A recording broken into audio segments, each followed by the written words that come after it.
Hello friends, good afternoon and welcome to Equidistant live lectures. Dear friends, today in political science we will be talking about the concept of secularism. To discuss this topic we have with us our subject expert Dr. Amir Ali. Dr. Amir Ali is Assistant Professor in Center for Political Studies, School of Social Sciences, JNU. Without further ado, I would like to welcome Sir to our studios and request him to start the lecture. Welcome, Sir. Thank you. The concept of secularism is an extremely important concept in political philosophy.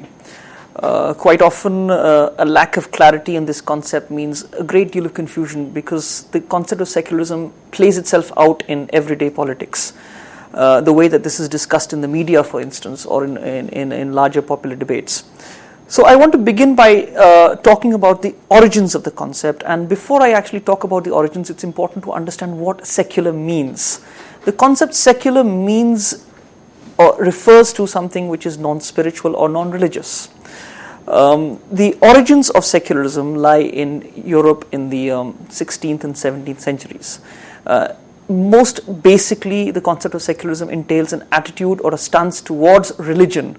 So the relationship that secularism has with religion is extremely important, and it's important to understand this. So in the first part of this lecture, I will be focusing on secularism in a non-Indian context. I will be referring to and talking about Europe. Now, in the 16th and 17th centuries, there was a conflict that had arisen between the church and the state in Europe. These religious conflicts gave rise to a great deal of religious violence. The important thing that one has to bear in mind is that in the period that I'm talking about, in the 16th and 17th centuries, there were many wars of religion in Europe. These wars of religion were extremely violent. There were many people who lost their lives. There was a great deal of bitterness on both sides of the religious conflict. The conflict as it had played out was broadly between Catholicism, Roman Catholicism, and various Protestant sects in Europe.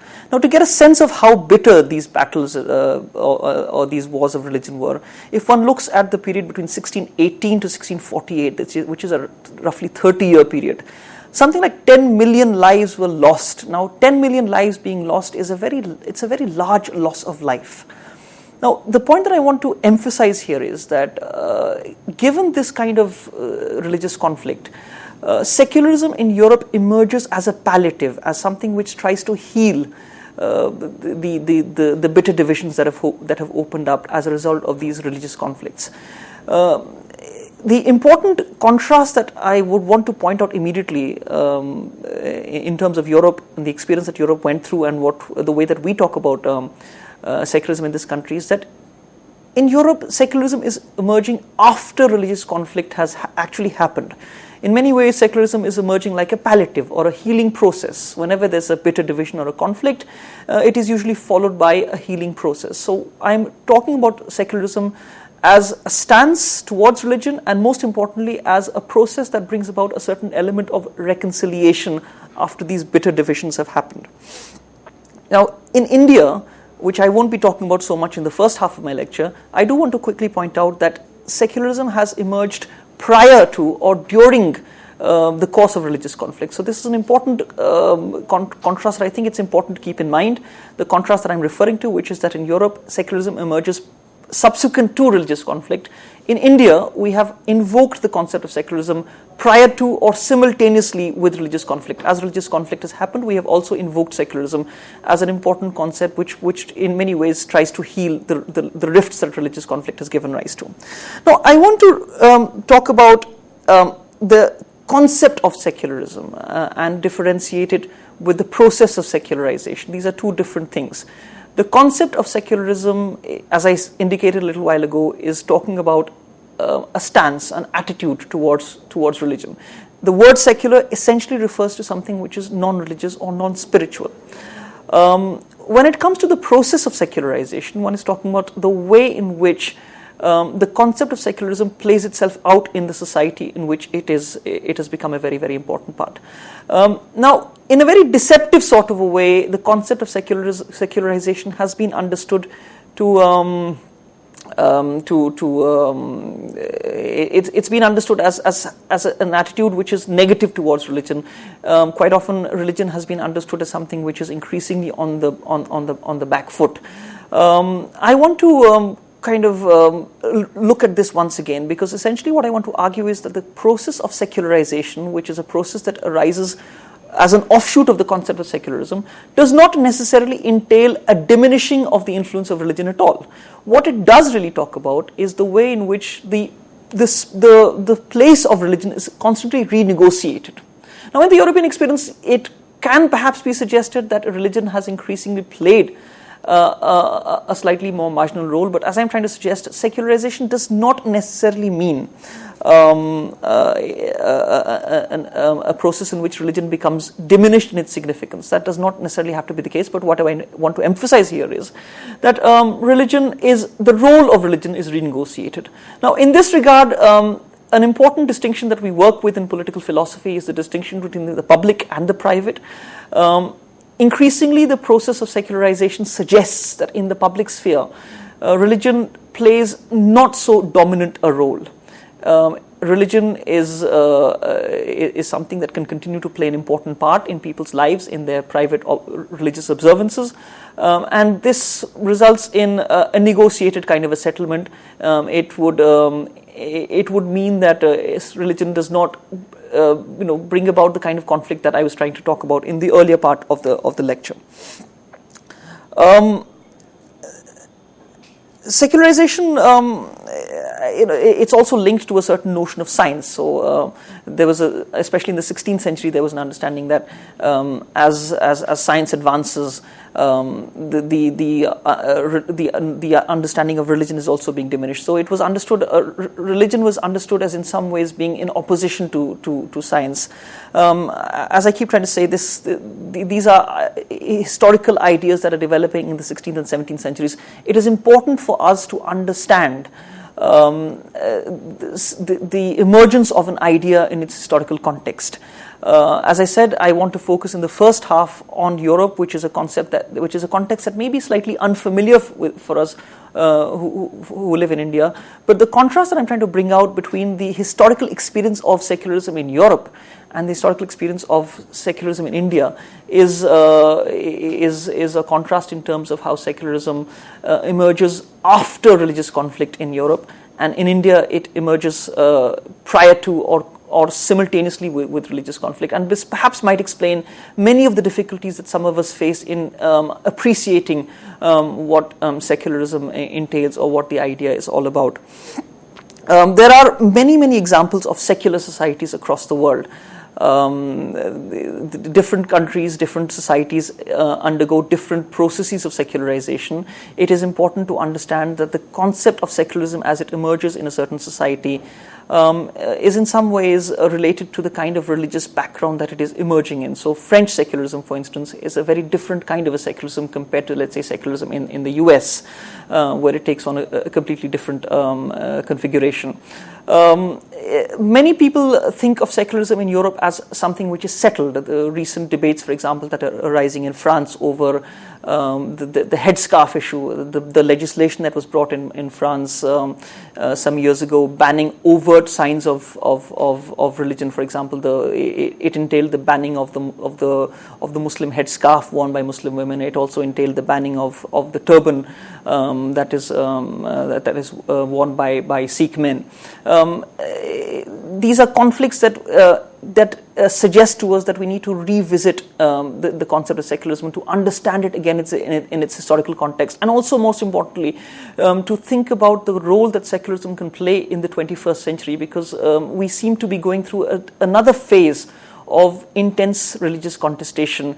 The recent developments that I've pointed out to you in Europe do kind of suggest to us that we need to look at these ideas once again. So to reiterate, what I'm suggesting is a distinction or a differentiation that needs to be made between the concept of secularism on the one hand and the process of secularization that this gives rise to. As I keep trying to suggest, the process of secularization does not mean a diminishing of the influence of religion. What it does suggest is that there needs to be a renegotiation or a rethinking of the role that religion plays in modern societies. Many secularization theories seem to be suggesting that there would be a diminishing of the influence of religion. Now, there has really been no evidence of that.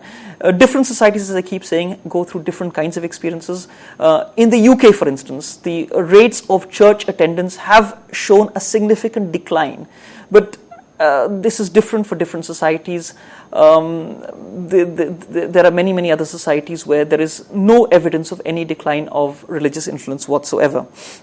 Now, let me come to different kinds of secularism that one finds across the world. The French model is something that I do want to spend some time on, because this is something that has increasingly been discussed in the public domain. The media has been talking about it. Recent developments, recent political developments have forced us to look at this form of secularism.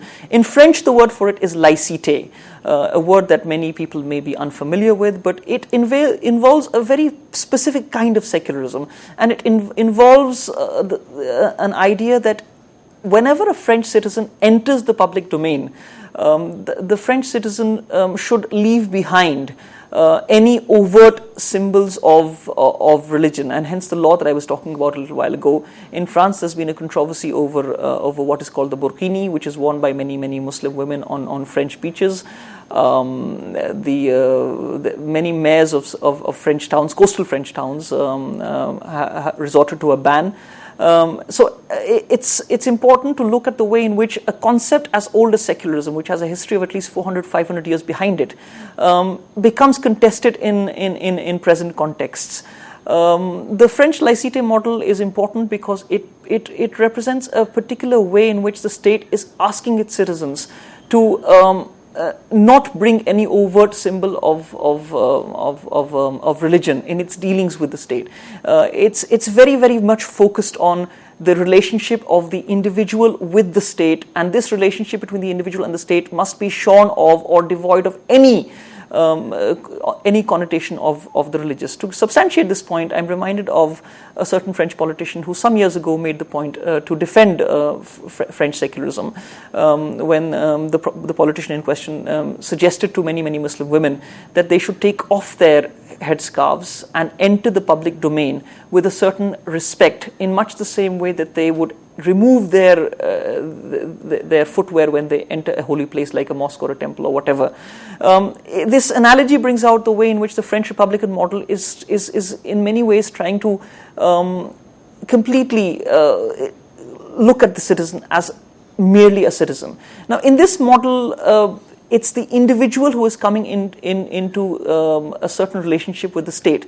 This is different from the British multicultural model, where the state is willing to look at its citizens as members of certain religious or ethnic communities. The other important example in this regard, which is again a contrast, is the model of secularism to be found in a predominantly Muslim society like Turkey. Now, I have consciously taken these two examples because the French is a very clear secular model in a predominantly Roman Catholic country. The Turkish example is taken from a country which, as I mentioned a little while ago, is a predominantly Muslim society. Now, in Turkey, there's been a very vigorous model of secularism that has been encouraged by the Turkish state.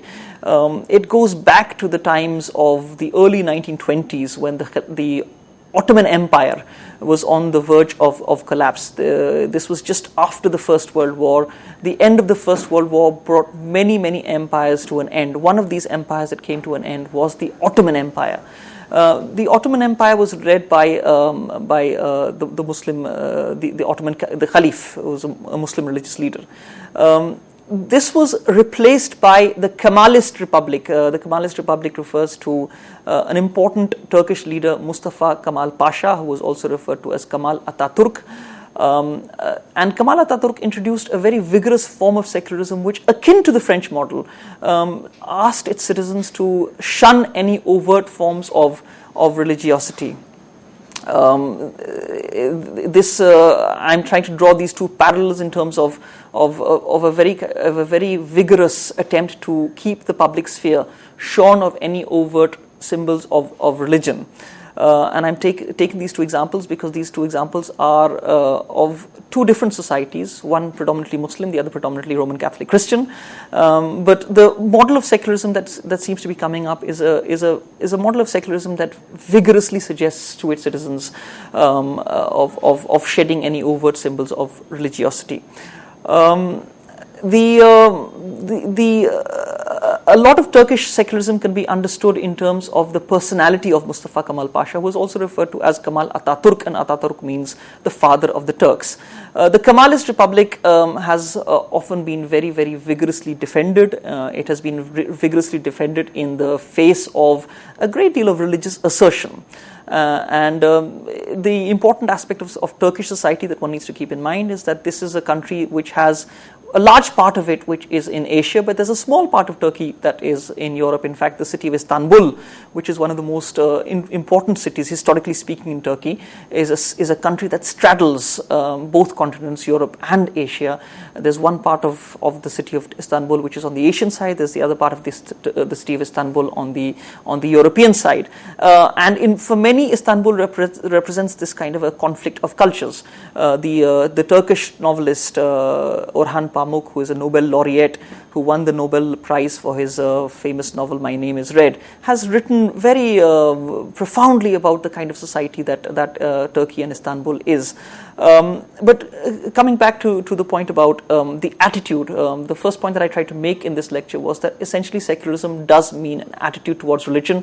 In these two models of secularism that I'm talking about, the French laïcité model and the Turkish model, one notices a particular attitude, and the attitude has been interpreted by some as suggesting that the role of religion must be kept to a certain minimum. It must be kept it must not be allowed to graduate to the level where there's an assertion of the religious in the public domain. Now, there can be various discussions of different models, which model is superior, which has many advantages. But let me point out to two dominant models that a lot of people talk about whenever secularism is discussed. One is called the wall of separation model. Now, in the wall of separation model, there is a very sharp distinction that is made between the sphere of the religious and the sphere of the non-religious, the political and the secular. In this wall of demarcation, it is almost suggested that religion should not be crossing over from its own sphere and intruding into the sphere of the public and the political.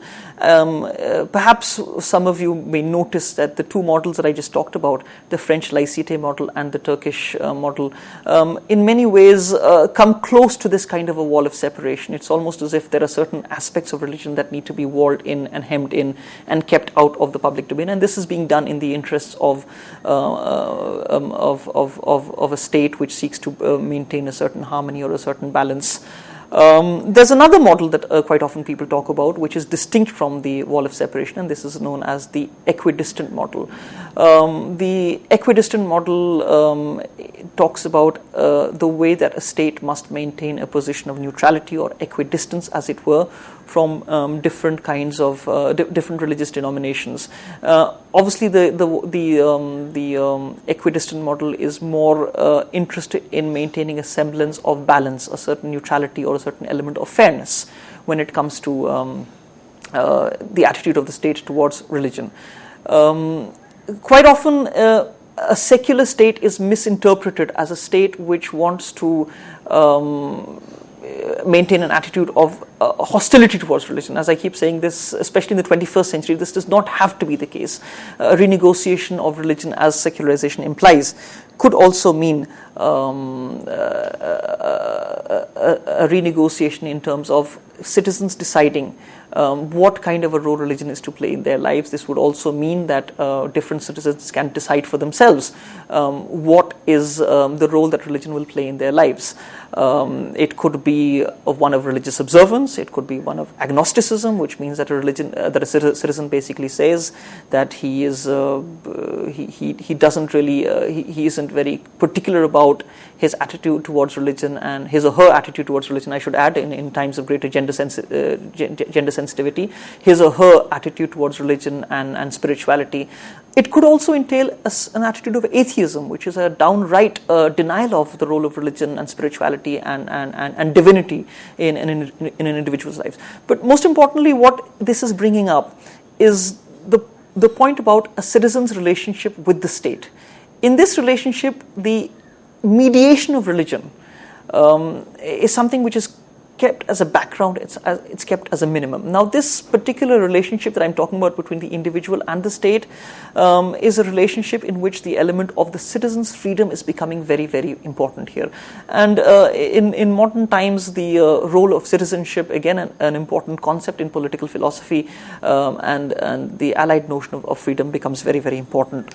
Now, let me move on to certain other aspects, which are how the way that secularism developed in Europe is linked to another very, very large concept, a concept which again we talk about a great deal these days, which is the concept of the Enlightenment. Now, when I began to talk about secularism, I talked about secularism as emerging in the 16th and 17th centuries in Europe. The Enlightenment is associated with the 18th century. And one of the most important philosophers of the 18th century Enlightenment is the German philosopher Immanuel Kant. The reason why I'm bringing up the Enlightenment and trying to link it with secularism is because the Enlightenment talked about the way in which human beings could use their reason. There was a certain centrality that was given to reason, and as a result of this centrality that was bestowed on reason, there was a tremendous confidence that was expressed at how the human condition could be improved and made better. So science would be a very, very important way in which earlier superstitions and earlier false beliefs of a pre-Enlightenment era could be got rid of. Enlightenment represents that supreme confidence in the ability of human beings to move forward, to create a better society. Now, in this regard, the concept of secularism does seem to kind of come very close to Enlightenment. In fact, one could suggest that the development of the concept of secularism in the 16th and 17th centuries becomes further reinforced and supplemented in the 18th century with the emergence of a very important idea like the Enlightenment. Again, religion is being asked to perhaps play, in the eyes of some, a subordinate role, but in the eyes of many, a reconfigured role in which, as I keep suggesting, there's a renegotiation that needs to happen. Now, in the last part of this lecture, I want to talk about some of the challenges that are emerging to secularism and the Enlightenment. So the last few minutes I would want to devote to the ways in which, especially in the 21st century, political developments have pointed to how these two concepts, which I'm trying to now look at together, secularism and Enlightenment, have in many ways been challenged by developments. Many people have now started expressing doubts as to how much confidence we can how much we can think of these concepts as being able to take us forward. The reason why this is happening is because the idea of Enlightenment suggests a period before the Enlightenment, which was the opposite of Enlightenment, would be darkness or a state of benighted. It almost suggests that there was no wisdom before the Enlightenment actually dawned on people. Now, that perhaps is not the best way to look at these at ideas. There was great wisdom before that, and it's perhaps because of this that people have now started questioning the idea of secularism and Enlightenment as moving forward. Interestingly, to go back to the first point that I made, which was when I tried to define the word secular as implying an attitude or stance towards religion, it's important to understand that secularism also refers to a particular way in which there's a progress or movement forward in terms of time or temporality. It's this kind of a supreme confidence that people are now increasingly questioning. They're now trying to suggest that confidence is misplaced. It's something that we need to go back to. Now, broadly, the important point in the last few minutes that I want to point to here is that especially when a concept becomes implicated or involved in current political developments, as the concept of secularism has become, and for that matter, as the concept of the Enlightenment has become, it is important for many of us, especially students of political science, to gain a greater appreciation of what these concepts imply and what they mean. I would like to point out that any concept, whether it is secularism or any other concept for that matter, necessarily has three dimensions to it. One is the dimension of the history behind that concept, and as we can see, the history behind secularism is a long one, it's also an extreme one, and it's a very rich history. There's also an idea contained within the concept. Now, the idea contained within the concept of secularism is an attitude towards religion and a rethinking of what kind of role religion must play in our societies. Religion is definitely going to play a very important role in our societies in the 21st century. What many of us need to think about is the way in which individual citizens decide the role that this plays. Now, as I said, there were three possibilities that I pointed out to.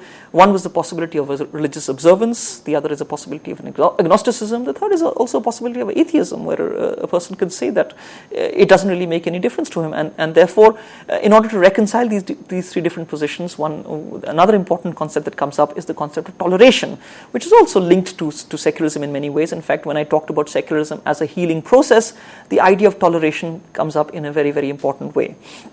Thirdly, the third dimension of a concept like secularism that I would want to point to is the future normative direction that it points to. All concepts point towards a desirable future.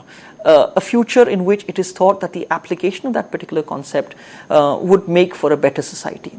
Importantly, I would want to kind of end on the note that the concept of secularism, the principle of secularism, tries to or attempts to create a better society in which there's a greater religious compatibility, in which there is toleration between people who follow a religious group, one religious group, who follow another religious group, or who do not decide to follow any religion whatsoever.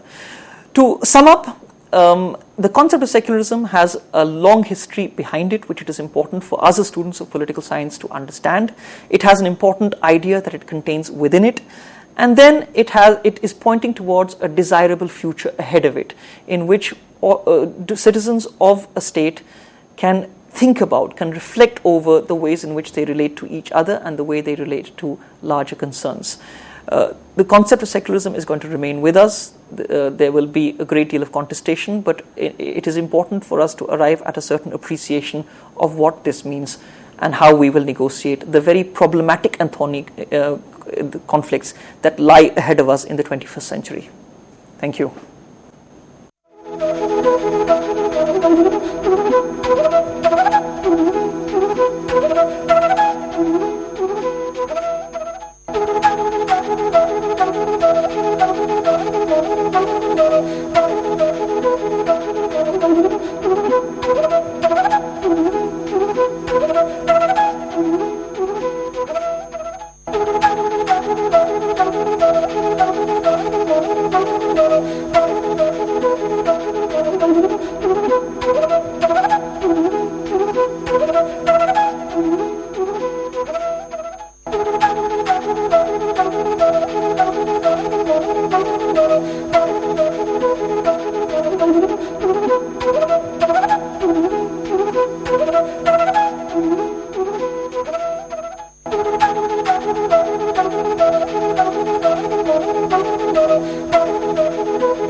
In this section of the lecture, I want to look at the question of secularism in India.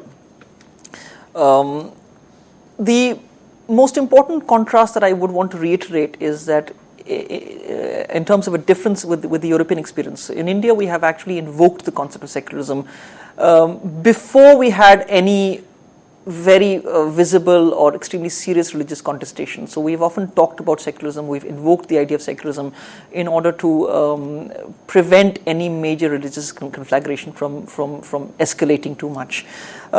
The other important aspect that many people have pointed to is the fact that the Indian experience is different. Many people have expressed a certain disdain towards secularism by suggesting that it is alien to the Indian ethos, that this is an idea or a concept whose origins or provenance lie in Europe, and therefore they have suggested that it might not be the best of ideas to apply a concept that has its origins in a different part of the world to India in a different setting altogether. Now, this is exactly the point that I would want to look at. It's interesting to see that the concept of secularism, the ideas of secularism has in many ways become a very important part of our political public life, and we need to understand again how the concept plays out in the way that we discuss many important issues in this country.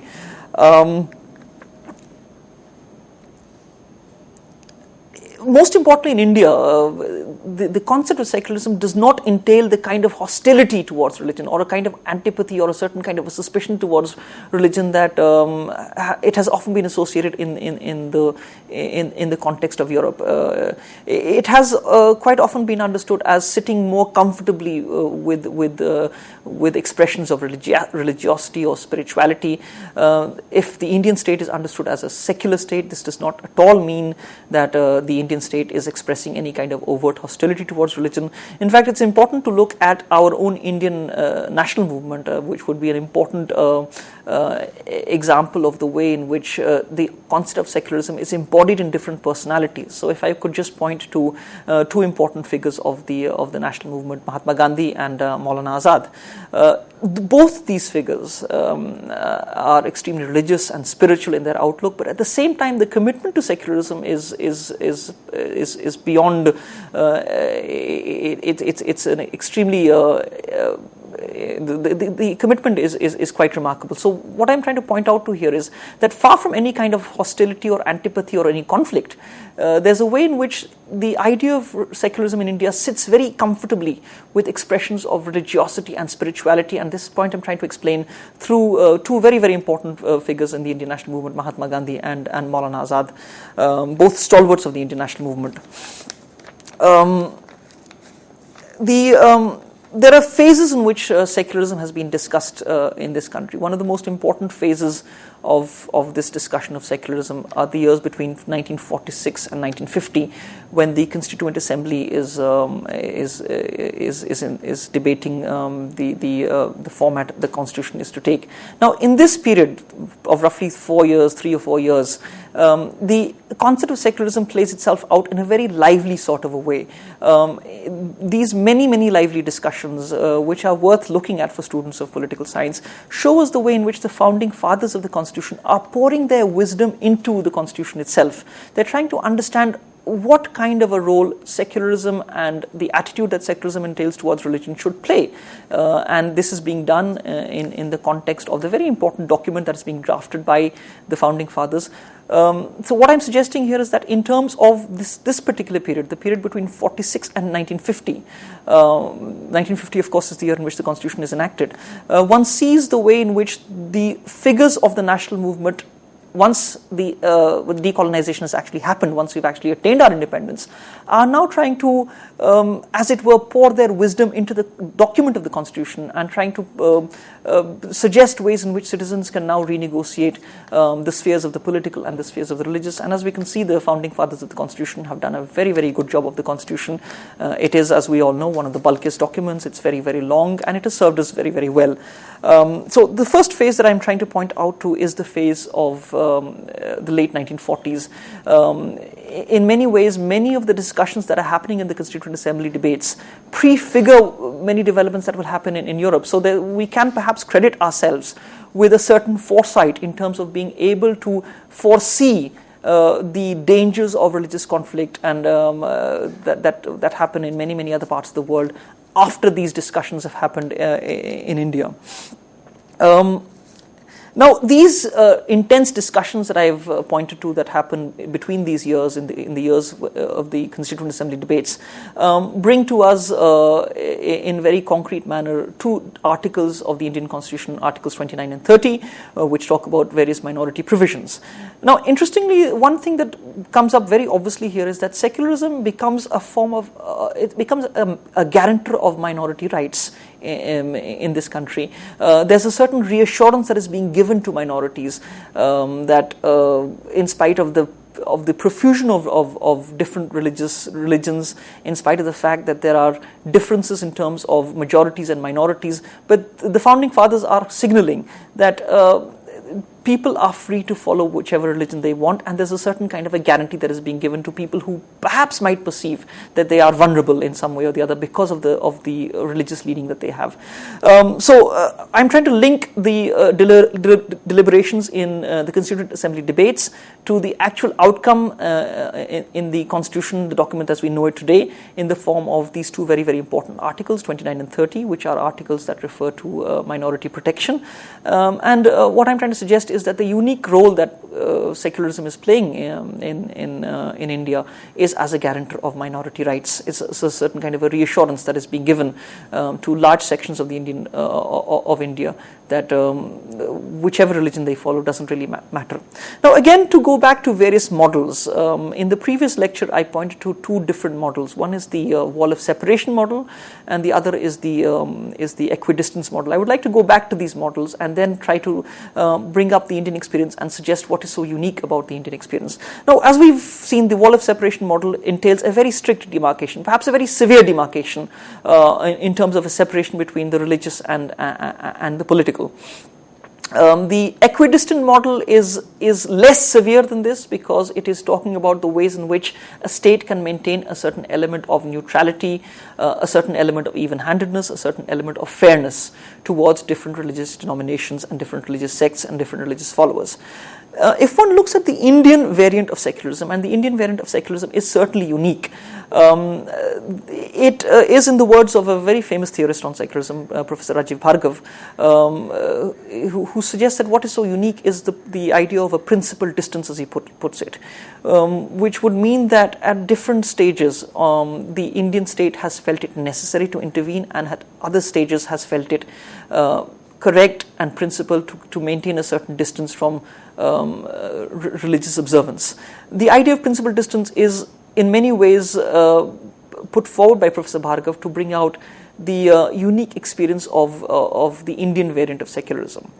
Now, coming to to various other phases, I've already talked about a much early phase, the years between 46 and 50, which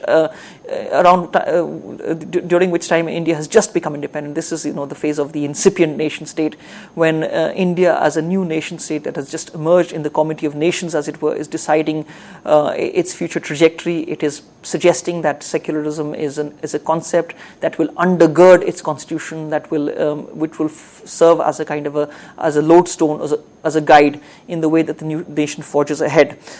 It's interesting to see that in the year 1976, under the 42nd Amendment to the Constitution, the word secular is actually introduced into the preamble of the Constitution. Now, this in many ways can be interpreted as a further commitment to underline how important the concept of secularism is in India, and the way that we are deciding how we will configure our political and public life. So there are so far two phases that I've talked about. One is the phase of what I'm referring to as the incipient nation state, when the nation has just about emerged. These are the last few decades of the 1940s, where the centrality of secularism is emerging. The second phase happens a little after, when 30 years after independence, almost 30 years after independence, in which again one sees the centrality of the concept of secular emerging in the form of the decision to put the word secular in the preamble of the Constitution itself. Now let me come to a phase after this. This is increasingly from the 1980s onwards. Now, at both a political level and also at an academic level, this is the phase in which secularism starts to be challenged. Or there are certain questions that are raised about secularism. At an academic level, I would want to point to certain very important theorists who are making very important points about secularism as in some way being alien to the ethos of the country. So prominent theorists that come to mind are someone like Ashish Nandi or T.N. Madan, who are suggesting that the emphasis on secularism is perhaps not the right kind of emphasis. This questioning of secularism is happening at a very rarefied level of the academic. It's happening away from the popular political. Also, at the level of the popular political, increasingly people seem to become disenchanted with the idea of secularism. There's a certain disdain towards the secular. Interestingly, this is happening not just in India, but also in many other societies across the world. And for many of us political scientists and social scientists, we should perhaps understand these developments in a comparative perspective and try to understand what explains the reason why some people are becoming disenchanted with the idea. This kind of a cross-comparative study would be interesting. So when I'm trying to look at a phase after the 1970s, and of course in the 1970s, as I said, specifically in 1976, the decision to introduce the word secular into the preamble of the Constitution is followed by a decade in the 1980s, in which people are now beginning to question what exactly secularism means or it entails. They're beginning to question the efficacy of the concept. Is it in any way able to improve the way that we go about our lives, or for that matter, try to heal religious conflict and sectarian divisions in society? Many people are expressing a certain element of frustration that secularism is not able to do the task that many people thought it would be able to do, which is healing communal rift and antagonism and sectarian divisions and so on and so forth. What this leads to is a certain overburdening of the concept of secularism. And the idea of an overburdening of the concept of secularism has been talked about by an American political scientist, Paul Brass, who suggests that, interestingly, too much is expected of secularism, that many people are thinking that by pinning their hopes on secularism, there are difficulties that can be overcome. Now, there are many difficulties that we go through in the life of a nation, and one of the difficulties that we had gone through, especially in the phase of the 80s and 90s, was increasing sectarian conflict, and many citizens, sincere, well-meaning citizens, were trying to understand the reasons why this was happening and what could be the ways in which we would be able to overcome this. In this intense reflection that is going on, some people in a very well-meaning sort of a way are saying that perhaps secularism is not the best way of overcoming these rifts and divisions. Now, this brings me to a point about how many people have sought to defend secularism. So again, the theorist that I referred to a little while ago, Professor Rajiv Bhargava, who in many ways has made some very important contributions in these debates, has talked about a uniqueness of Indian secularism. Now, he's been one of the foremost defenders of secularism in India. The overburdening, as I suggest, is happening because of two different things. One is the expectation or the over-expectation that people are putting on a concept like secularism. The other reason why it's becoming overburdened is because there's also a questioning of the concept or the idea of the secular that is happening from two different quarters: the idea of from the academia, and also from the level of the political as well. This also brings me to in response to all of this, it's important for a nation to always be in a conversation with itself. Public discourse is very important. Someone once very famously said that a good newspaper is a nation that is in conversation with itself or talking to itself. Now, we have thankfully a succession of good newspapers.